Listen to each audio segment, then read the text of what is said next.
Passaríamos então à fase de debate e neste momento, portanto, é a Assembleia que tem a palavra, quem desejar formular qualquer.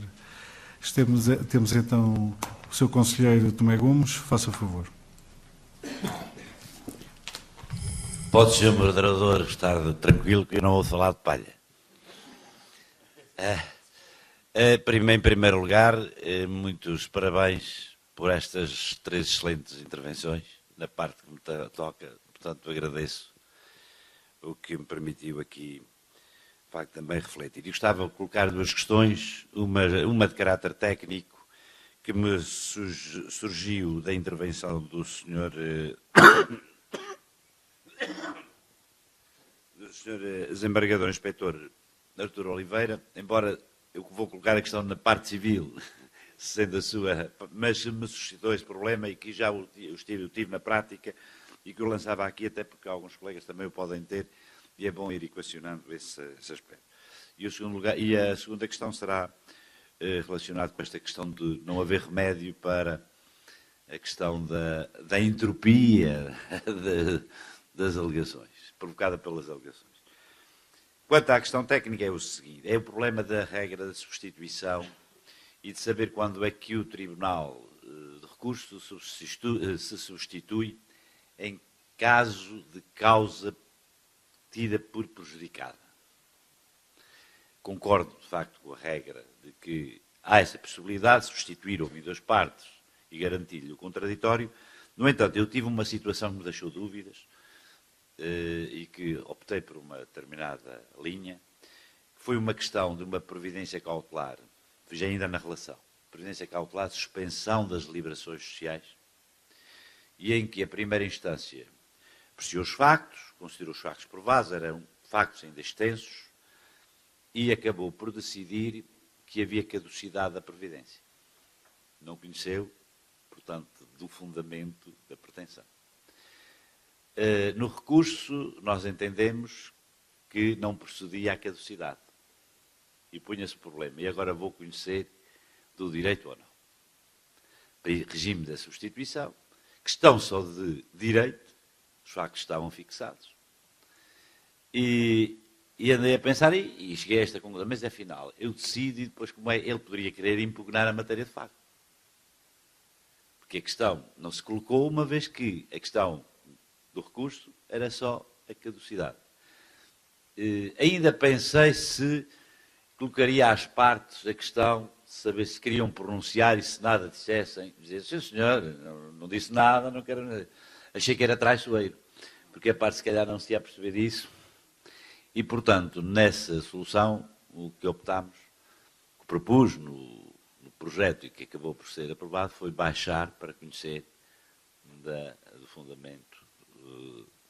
do fundamento da Previdência. Quer dizer, a questão que eu coloquei é que há casos, embora a regra seja essa, pode haver casos em que haja todos os elementos para conhecer o direito, mas que a garantia do contraditório exija que o processo deixe para ser apreciado em primeira instância. Quanto à segunda, mas já agora, poderia ouvir também os colegas sobre isso. Quanto à segunda questão do sem remédio, talvez haja um remédio. E a profilaxia também é feita noutros sistemas, já agora. Não está no nosso terreno.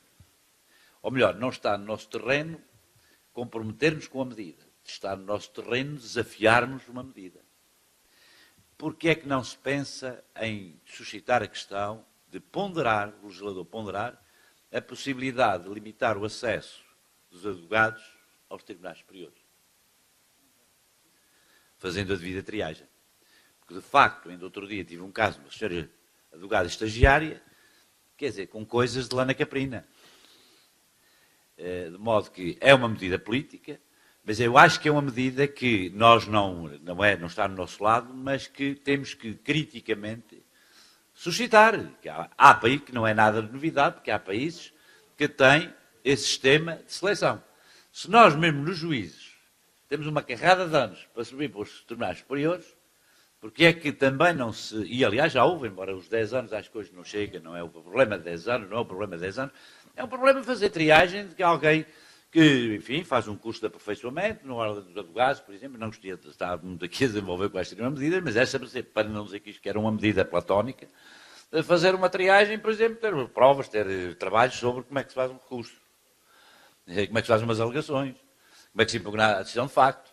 Porque, de facto, hoje, passados este tempo todo, ainda há gente a impugnar a matéria de facto de uma forma desleixada.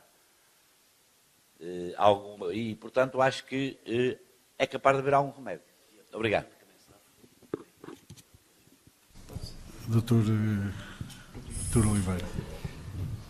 Obrigado, Sr. Conselheiro. Eu referi esta situação porque a prática tem-me demonstrado que na secção criminal continua a haver muita resistência a configurar como aplicável à nossa jurisdição este artigo. E foi por isso que o invoquei, no âmbito da racionalização dos atos processuais.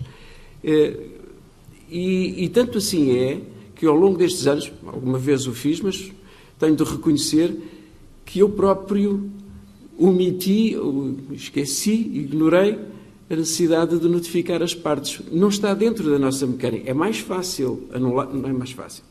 A tendência normal, como está configurado o nosso trabalho, é que, sendo a decisão nula, aquele despacho nulo, o indicado é fazê-lo descer.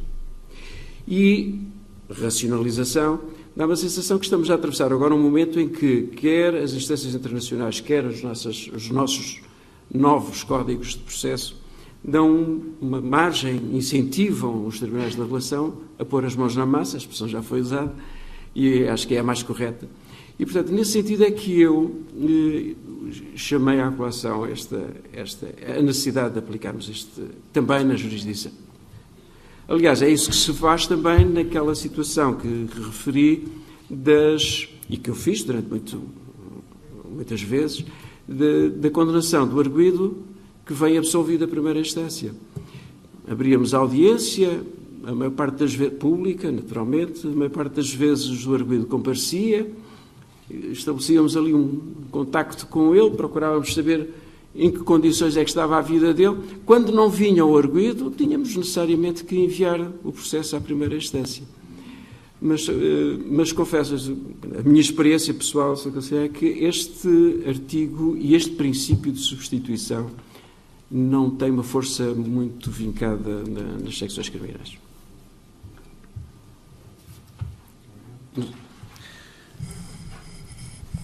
Não. Se eu conseguir Casa Nova, se achou. Obrigado uma vez mais, muito bom dia a todos. Os meus parabéns muito sinceros pelas vossas excelentes comunicações, que, do meu ponto de vista pessoal, eu subscrevo inteiramente as considerações que foram feitas por todos. Parecem-me, aliás, todas elas comungam do princípio da proporcionalidade, da razoabilidade e do bom senso. Há aqui três notas que eu queria deixar, não são notas de observação e até para ouvir até a vossa opinião.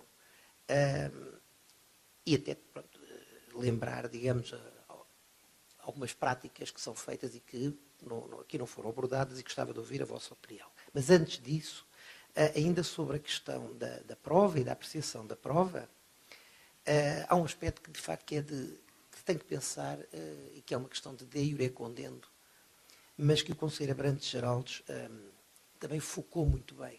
A discussão no passado, ao longo dos anos, da crítica à oralidade foi tremenda.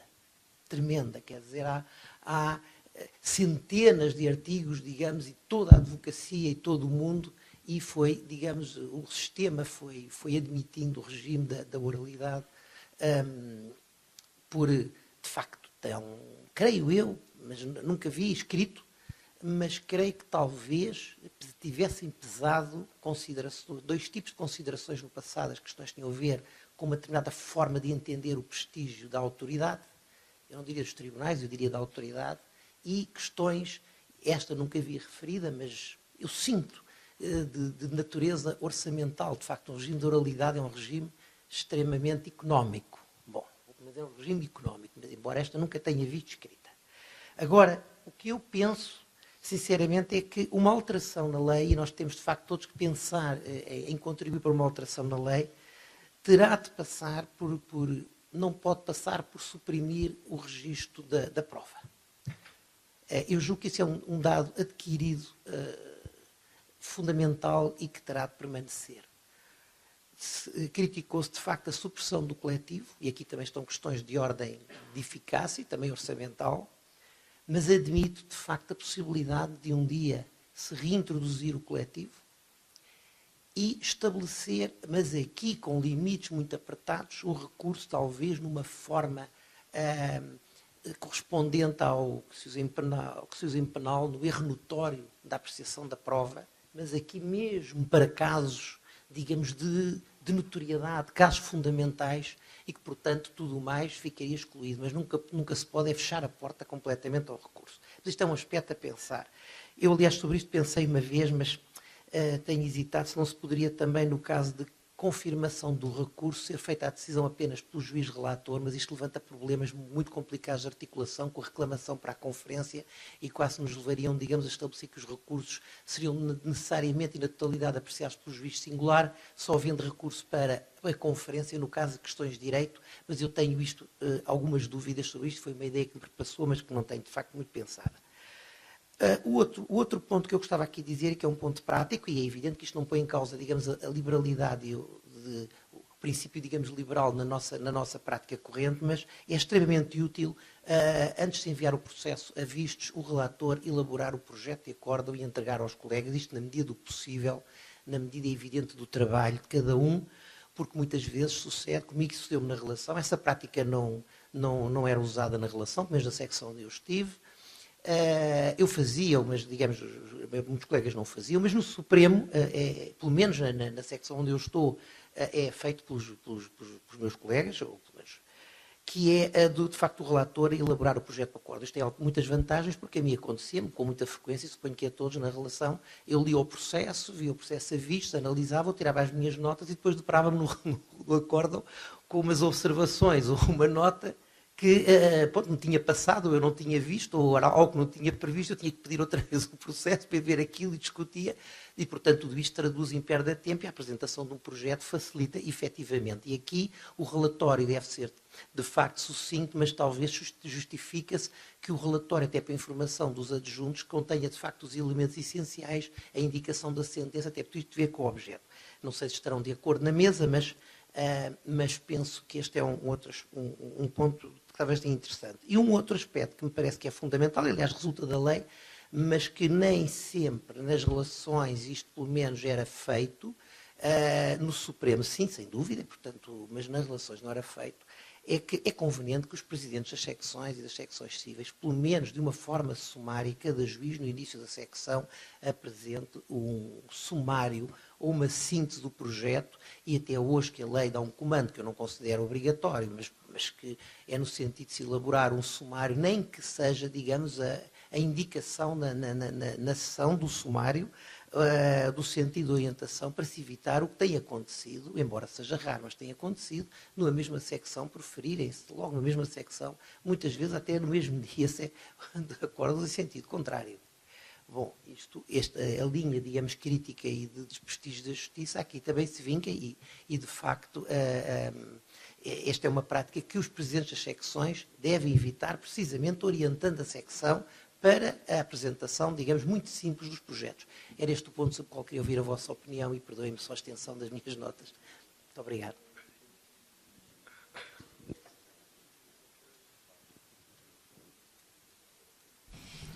Muito obrigado. Começaria por referir, relativamente ao que disse o Sr. Conselheiro Tomé Gomes, que de facto, embora o tenha feito para o processo penal, mas com reflexos no cível, de facto a questão da substituição do Tribunal Recorrido é também para mim muitíssimo complicada. E, portanto, na sua pergunta eu aproveitei o conteúdo de resposta que a mesma continha para ser eu o beneficiário da mesma. E, de facto, o exemplo que deu mostra como uma interpretação literal do dispositivo que determina a substituição do Tribunal Recorrido pode levar-nos a caminhos complicados.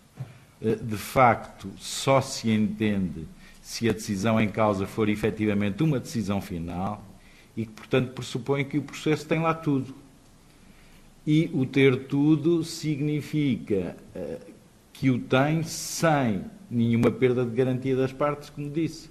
Ou seja, tudo o que lá está já não é objeto de discussão. E, portanto, no exemplo que deu, muito bem, e que é útil, de facto, para o nosso dia-a-dia, se o salto que se fizesse em substituição do tribunal recorrido implicasse a perda de um direito, que era, nesse exemplo, me pareceu flagrante, mas nem sempre fácil de detectar, não se pode, efetivamente, usar a regra da substituição.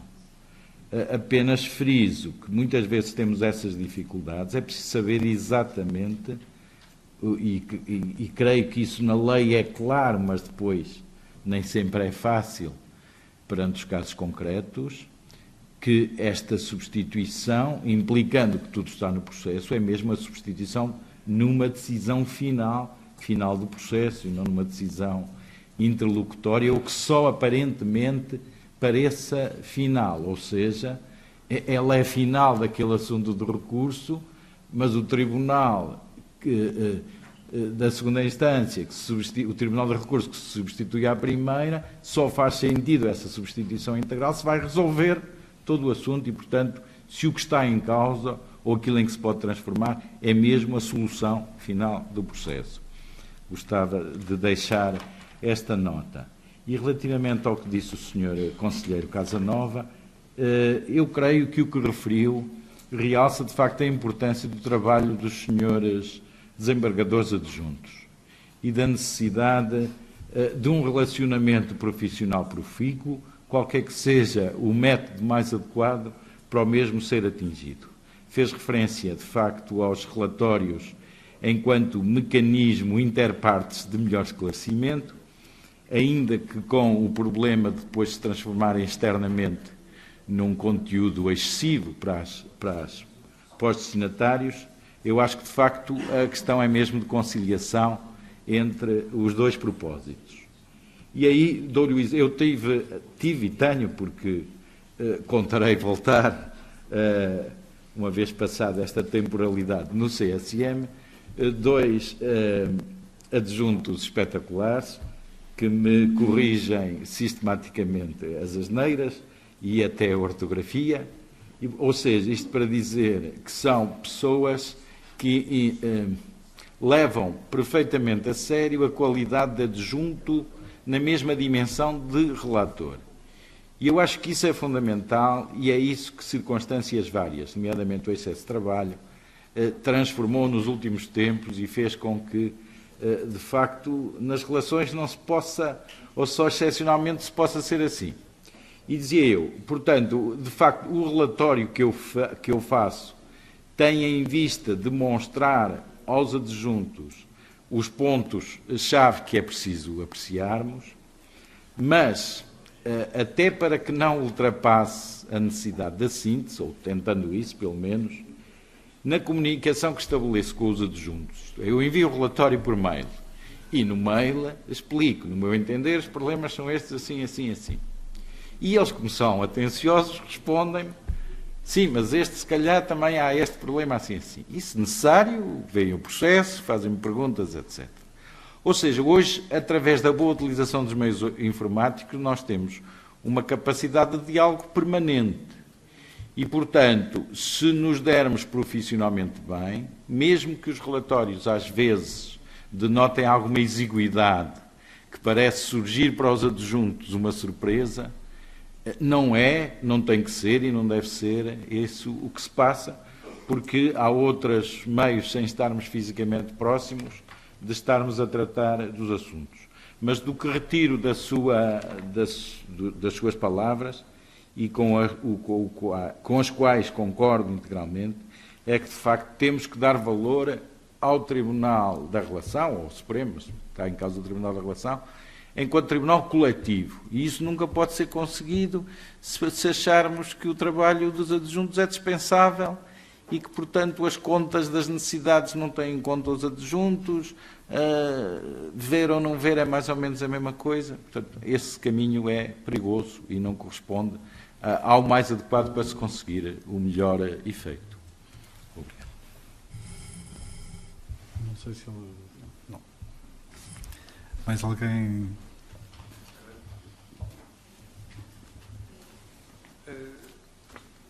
Já se falou aqui hoje da autonomia entre o recurso civil e o recurso penal e dos constrangimentos constitucionais que existem. O que eu perguntava diretamente ao Sr. Conselheiro Dr. Abrantes Geraldes é, relativamente à extensão da dimensão de irrecorribilidade que foi adotada na reforma de 2013, relativamente ao artigo 630, e em concreto o aditamento número 2, e sabendo que há aqui uma grande margem de conformação do legislador ordinário e, portanto, não havia constrangimentos constitucionais, se teria sido possível ir mais longe em termos de irrecorribilidade relativamente às questões de direito probatório. Se esta norma realmente é aquela que é adequada, sabendo que as decisões relativamente à admissão de prova têm norma expressa, não é? Relativamente à recorribilidade. Mas seria, dentro do direito probatório material e formal, teria sido possível haver aqui alguma modelação em termos de dar algum poder ao juiz até à decisão final?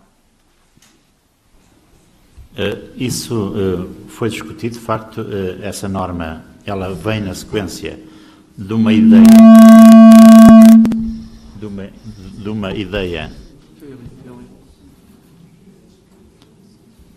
ideia de reforçar os poderes do juiz, e na realidade eu creio que se tem conseguido também, porque o certo é que nós não podemos esquecer que o sistema que agora vigora de monismo recursório teve como antecedente o dualismo recursório, em que na prática tudo era recorrível e havia recurso de tudo. E mesmo recursos ficavam diferidos no tempo, mas havia uma perturbação da tradição processual com o recurso excessivos de despachos interlocutórios. O que esta norma veio dizer agora, acrescentando a alteração que houve no monismo recursório, de que essas impugnações, esses despachos, em princípio só são apreciadas afinal. O que esta alteração veio agora veio reforçar os poderes do juiz na medida em que era contraditório, por um lado, dizer que o juiz tem o poder e o dever de gestão processual, mas, por outro lado, admitir que tudo aquilo que o juiz decidisse acabaria sempre por ser impugnado ou imediatamente ou afinal. Mas, na discussão dessa questão no âmbito da Comissão, e que foi, na prática, depois aceita pelo Ministério da Justiça, também se considerou que tinha que haver limites a essa irrecorribilidade. Na realidade, isso é assim, mas a violação do contraditório nunca pode ser ultrapassada, porque isso aí violaria o princípio constitucional, o princípio da igualdade também, e mesmo no que concerne à prova, nós sabemos que a prova é um aspecto fulcral, essencial para a tutela dos direitos. E, portanto, de nada vale, digamos que, conferir o direito da ação e o direito de defesa, que depois a seguir se esvazia através de normas que subvalorizam e subalternizam o direito de prova. Há aqui, ainda, de facto, eu reconheço que ainda continua aqui a haver uma contradição, porque, na realidade, nós também que somos juízes na primeira instância, etc., nós percebemos muitas vezes que há aqui um ponto em que, em alguns sistemas, admite-se que o juiz possa dar indicações precisas às partes sobre a suficiência da prova. E, portanto, dizer que parou, não vale a pena ouvir mais testemunhas sobre esta matéria, porque isso é dado como adquirido. A nossa tradição não vai nesse sentido. Creio que seria, isso foi ponderado, seria muito perigoso estar a colocar, desde logo, uma solução que conferisse ao juiz o poder também de limitar os meios de prova, porque isso poderia gerar uma conflitualidade ao nível dos julgamentos, e mais do que assegurar aqui um direito constitucional, é um bocado evitar a conflitualidade que era previsível que viesse a ocorrer. porque a nossa tradição, de facto, não vai nesse sentido. E, portanto, sempre que esteja em causa a admissão ou a recusa de um meio de prova, essa decisão é autonomamente recorrível, mas o recurso é logo interposto. Não é daqueles recursos interpostos afinal, porque também isso tem que ser compatibilizado com aquela norma do 640 que prevê o recurso imediato daquela decisão. E, portanto, a questão acaba logo por ser resolvida, ou seja, mesmo que, salvo os casos em que pode haver casos em que a decisão da relação ainda venha a tempo de permitir uma correção da tramitação processual no que concerne à admissão ou à recusa daquele meio de prova.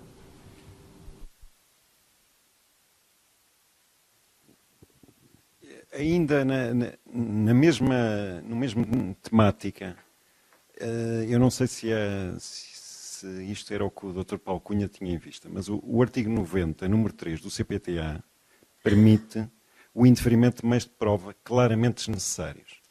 E a minha pergunta vai também para o Conselheiro-Geral, era se não poderia adotar-se uma cláusula genérica, uma cláusula geral deste tipo, porque a relação chega lá, não é? Mas chega lá, se calhar, ao fim de muitos anos de provas que podem-se considerar depois claramente desnecessárias. Isto é, eu compreendo a tutela e a vertente garantística, mas não seria possível adotar no processo civil uma solução deste género? Obrigado.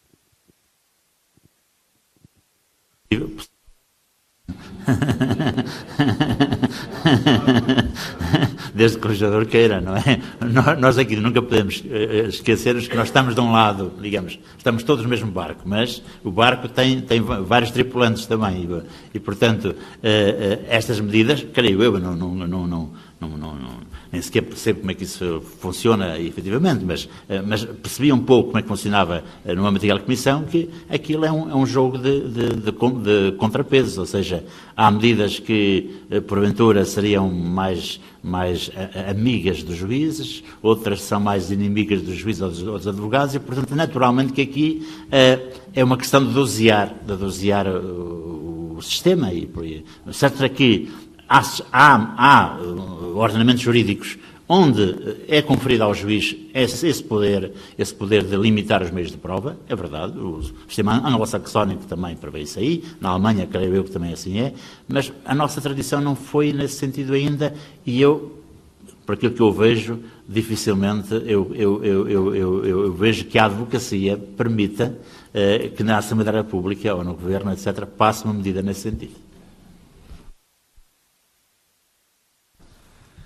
Mais alguma questão? Sr. Presidente, se faz favor. Muito obrigado, Sr. Sousa Pinto.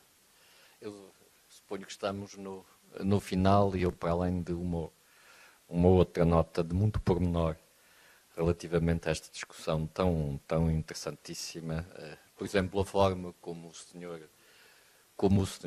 desembargador Eusébio de Almeida colocou a questão da substituição. E, portanto, é que isto é verdadeiramente o centro e a natureza do nosso regime de recursos. É um regime de substituição. Não foi sempre assim. Nomeadamente no Supremo Tribunal, houve uma grande ambiguidade desde a criação do Supremo Tribunal em 1833, porque aí os modelos referenciais eram os modelos de cassação. Mas houve várias modificações de competência, houve alguma instabilidade nas formas da década de 40 do século XIX e por aí adiante, do fim do século XIX, na República, mas verdadeiramente foi instituído como um modelo de substituição. Suponho que no Estatuto Judiciário, de uma forma muito clara, e no Estatuto Judiciário de 1926-27. Portanto, é um modelo de substituição contraposto nos modelos de recurso dos tribunais superiores ao modelo de cassação. E, portanto, temos que daí retirar todas as consequências e a clarificação que eu ouvi do Sr. Desembargador Eusébio de Almeida foi excelente e muito importante. Ainda nesta matéria, estamos a ver com a substituição, relativamente àquela questão da condenação em caso de absolvição, o senhor desembargador Artur Oliveira falou nas posições do desembargador Débora Gomes, Joaquim Gomes, que são artigos e investigações muito interessantes que eu devo dizer que acompanho intelectualmente. Mas temos já um caso do Supremo Tribunal que foi ao Tribunal Europeu e já foi decidido, o caso Moreira Ferreira, e que foi decidido tendo dito que o Supremo Tribunal não tinha agido bem. Numa situação em que se colocava o problema da inimputabilidade do arguido e que essa questão foi colocada de novo no Tribunal da Relação. E, portanto, saber como é que se podia resolver a questão dentro do domínio, no domínio de um recurso de substituição. O Tribunal Europeu disse que, numa circunstância destas, o Tribunal de Recurso tinha, pelo menos, que facultar ao arguido a possibilidade de ser ouvido. A decisão depois foi requerida, foi pedida a revisão da sentença com base no fundamento da decisão do Tribunal Internacional. O Supremo Tribunal da Justiça, com uma argumentação formal e prospectiva, não admitiu revisão. A questão foi de novo colocada ao Tribunal Europeu dos Direitos do Homem para saber se o Supremo Tribunal de Justiça tinha violado realmente as normas do direito ao recurso e do efetivo direito ao recurso e do direito à audiência, pela circunstância de não ter autorizado a revisão com base no fundamento, tendo como fundamento a anterior decisão do Tribunal Europeu. Isso está em discussão ainda, não sei qual vai ser o resultado. É uma decisão que se aguarda. Com todo o respeito, teria talvez sido mais avisado ter admitido a revisão naquele caso e ter resolvido a situação, porque o juízo foi este, o julgamento foi este. Isto é uma questão de nulidade, não é uma questão de substância, não é uma questão essencial, é uma questão de nulidade. Portanto, nós não temos nenhuma garantia que a circunstância de ser dada a possibilidade de ouvir, por um lado, que queira ser ouvido, e por outro lado, sendo ouvido, que pudesse alterar a decisão. Portanto, mas a questão está em aberto e, portanto, temos aqui também uma aplicação, o trabalho de investigação do Sr. João de Sousa é muito importante nesta matéria. Uma outra, e tem a ver com a substituição. Há uma outra questão que a meu ver é fundamental, mas isso o senhor conselheiro Tomé Gomes colocou o problema, parece-me, nos termos exatos, que é o problema da limitação do acesso dos advogados ao Supremo Tribunal através da criação ou através da criação de corpos específicos ou qualquer outro sistema que não deveria ser, para ser eficaz, não poderia ser exclusivamente o sistema da antiguidade ou do número de anos de inscrição. Eu próprio tinha opiniões muito firmes a esse respeito antes de uma conferência internacional que teve lugar por ocasião da Assembleia Fundadora da Rede de Presidentes dos Supremos Tribunais da União Europeia, foi em 2004, em Paris, e para minha grande surpresa, com base nos mesmos argumentos que são invocados entre nós, isto é, a liberdade de acesso ao exercício da profissão em todas as instâncias, em todas as circunstâncias, com base nos fundamentos, praticamente, excetuado a Alemanha e a França, não têm sistema de limitação. Apenas a Itália tem um sistema formal de limitação, mas é um sistema formal de tal modo que permite que 50 ou 60 mil advogados tenham também acesso e possam advogar nos Supremos Tribunais. Portanto, isso tenho a impressão que politicamente é uma questão que não vale a pena. É evidentemente que a limitação do acesso dos advogados a litigar nos Supremos Tribunais ou nos Tribunais Superiores, consoante os modos, à francesa ou à alemã, permitiria por exemplo, colocarmos as questões como aí também são colocadas, novamente, em termos de racionalização. Isto é, se o juiz relator não poderá ou não deverá indicar precisamente, em função do tipo de questões a discutir, defini-las e determinar limites máximos para enquadrar a argumentação, que hoje é muito simples, é em bytes. Portanto, é muito simples. Se o senhor tem 40 páginas, ou tem, não sei, tem isso. E isso acontece. Ora, isso entre nós é impossível, e além disso, isto só é possível com um corpo de advogados restrito, especializado, que tenha também uma cultura e que compreenda isso e que considere que isso também, do ponto de vista do rigor e da compreensibilidade da argumentação, é melhor também do ponto para o advogado. Mas isso são apenas notas. Quanto ao resto, eu vejo que, não sei se haverá mais alguma intervenção, mas de qualquer modo queria deixar aqui duas notas pessoais. Uma é de gratificação pessoal. Eu digo que saio destes 2 dias ou deste dia e meio reconfortado. Reconfortado porque vi uma organização que escolheu uma série de temas de verdadeira atualidade. Eu digo mais do que o nosso dia-a-dia, porque o nosso dia-a-dia interessa-nos apenas a nós e não é sistematicamente tão interessante, apenas na medida em que contribua para que as nossas instituições funcionem bem.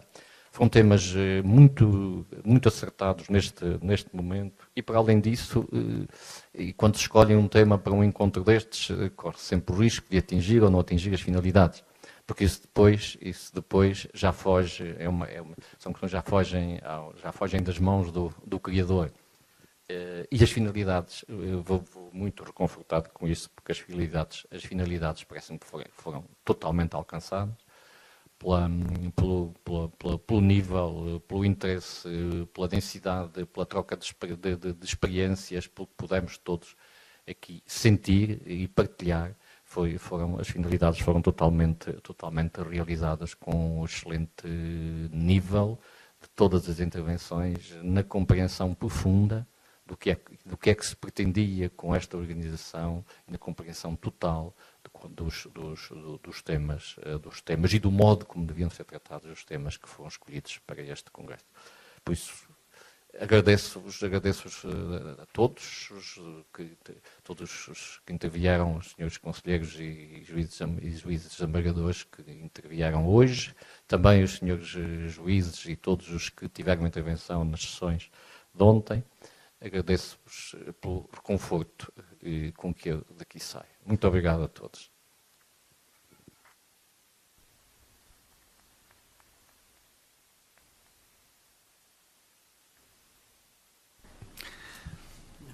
Presumo que presumi mal.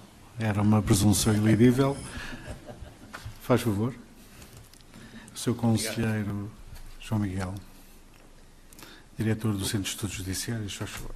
Muito obrigado, Sr. Presidente. Cumprimento todas as Vossas Excelências da mesa. Cumprimento também o Sr. Presidente do Supremo Tribunal de Justiça, do Sr. Vice-Presidente do Conselho Superior da Magistratura, Vice-Presidente do Supremo Tribunal de Justiça, Sr. Presidente da Relação, a Sra. Secretária-Geral da Associação dos Magistrados Judiciais Portugueses. O que é que eu tenho para dizer depois do Sr. Presidente do Supremo Tribunal de Justiça já ter falado no sentido de dizer as últimas palavras sobre este encontro? Por isso mesmo, nesta situação ingrata, só vou falar porque é uma questão marginal. E a questão marginal tem a ver por ter sentido interpelado a dizer alguma coisa pelas referências que foram feitas à formação de magistrados, quer ontem, quer hoje, durante a manhã. Serei muito breve. E isso corre-me daqui das notas que tinha tomado, precisamente para não para ser o mais fiel possível àquilo que foi dito. Eu recordo que o conselheiro Pires da Rosa, em determinado momento, falou de uma dissintonia que haveria entre o SES e depois os tribunais, quanto à formação de magistrados, que aliás corresponde a uma percepção que havia no passado, que no SES ensinam-se umas coisas, quando a gente chega cá aos tribunais, façam como nós fazemos, porque aquilo que lá aprenderam é um pouco para passar de lado. Não tenho ideia que isto seja assim. Havia essa percepção no passado, hoje não tenho ideia que isto seja assim, mas ele referiu mais que havia necessidade de uma educação na formação dos nossos jovens juízes, pela necessidade de uma correta avaliação e adequação à decisão de facto. Depois o professor Rui Pinto também se referiu à formação. Disse ele que os juízes têm que ter mão no processo, o juiz tem um código que lhe dá muita força e há necessidade de mais formação porque tudo se joga na sentença. Foi mais ou menos isto que eu recolhi do que o senhor professor disse. Por outro lado, em algumas intervenções, e refiro aqui ontem do senhor desembargador Jorge Gonçalves, de hoje de manhã também o senhor desembargador Dr. Oliveira, dão indicações que a mim me parece que para mim foram importantes porque me dão sinais de que é preciso refletir a nível do SES quanto à formação que é possível ministrar. Dito isto, de facto há necessidade de, entre o SES e os formadores nos tribunais, criar um maior envolvimento, criar uma maior sintonia. Eu tenho-me esforçado por isso, disse isso quando foi a minha tomada de posse, afirmei que havia necessidade de uma maior sintonia, de um maior envolvimento naquilo que é a formação do SES e dos formadores. Penso que a formação, que é uma formação, quer na inicial, quer na contínua, é permanente. É uma atividade que tem que ser sentida, tem que ser assumida, tem que ser participada por todos. E nesse sentido, nós precisamos, por um lado, não só que os destinatários a ela sintam, mas também que os formadores que nos tribunais são uns atores indispensáveis para essa formação estejam em sintonia com o que se passa no SES e que comunguem dessa sintonia. Porque sem a cooperação deles e sem a colaboração não é possível termos o objetivo comum que todos pretendemos, que é uma melhor formação de todos nós. Sem esse envolvimento, sem essa sintonia, não se consegue as sinergias que são necessárias para um melhor enriquecimento de todos os magistrados. Isto, óbvio, que não obstante tudo o que nós fazemos a nível do SES, nomeadamente a nível do que são e-books, que, entre outras atividades, mas os e-books que temos trabalhado e que penso que são instrumentos dados já aos senhores magistrados para o seu dia-a-dia, que bastante os ajudará na sua ação. E, dito isto, o que eu queria significar era essencialmente esta ideia de cooperação e de colaboração entre o SES e os formadores, para que a formação dos juízes se faça e seja sempre permanente e da melhor qualidade, para uma melhor justiça. E é esse apelo também que eu faço, que nós estamos a trabalhar, e contamos com todos, para que tenhamos cada vez juízes de melhor qualidade, porque isso também se reflete numa justiça de melhor qualidade. Eu penso que já falei demais do que aquilo que devia ter falado. Muito obrigado a todos e um excelente resto de dia e um resto de encontro. Muito obrigado. Muito obrigado, Sr. Conselheiro, pelo seu contributo também. Damos então por encerrado, penso que o poderei fazer agora, este painel. Agradeço aos meus companheiros de mesa a sua prestação, a sua presença. Agradecimento esse que é extensivo a todos os presentes, desejando eu desde já também um bom regresso às respectivas casas.